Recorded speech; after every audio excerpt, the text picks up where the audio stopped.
US President Donald Trump has invited dozens of world leaders to join his Board of Peace initiative aimed at resolving global conflicts. Diplomats remain skeptical, warning it could undermine the work of the United Nations.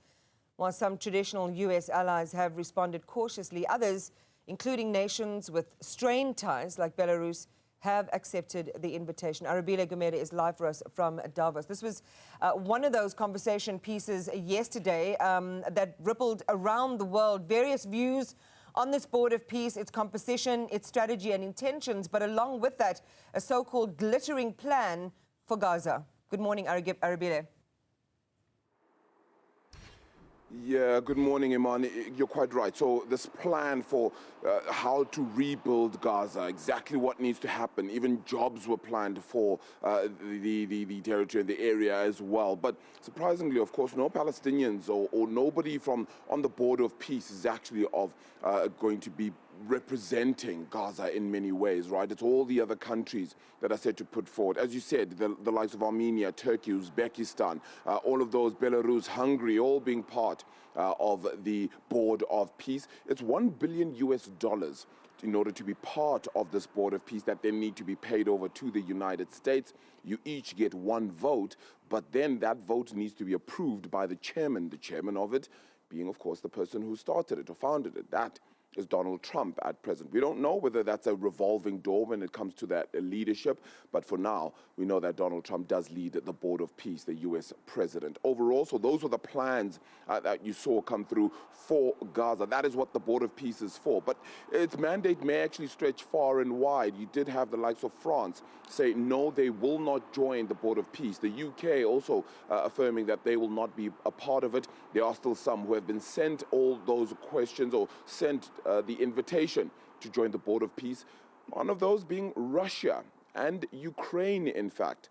And both of those have not actually given a formal answer, despite Donald Trump having said initially that, yes, actually, he believes that Russia will be part of it, but Russia not in the affirmative. Speaking of which, you saw the U.S. envoys to Russia, that is Steve Witkoff, as well as Jared Kushner, the son-in-law, of course, to President Donald Trump, going off to Russia, actually, and having a meeting with the Russian President Vladimir Putin with regards to how exactly they plan to end the war with Ukraine.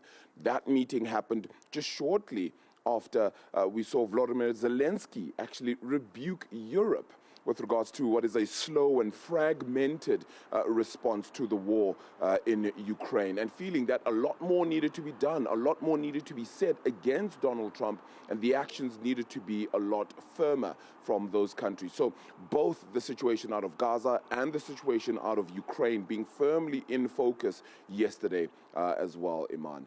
But not to be outdone was Elon Musk, the richest man in the world, also arriving here at the World Economic Forum in Davos, Switzerland, not willing to speak politically, but certainly willing to speak about the future of his companies, that including the likes of Tesla, speaking about SpaceX as well as X, the social media site, and really just speaking about the future of artificial intelligence and what may come. He wasn't scheduled initially to speak and then jetted in from California yesterday to have that conversation with Larry Fink in one of the plenary halls here at Congress. So a very interesting day was day 4. Day 5 is when things begin to peter out a little bit, and one suspects that the conversations may have actually drawn much to a close, but we'll continue to check in on what is happening across the day.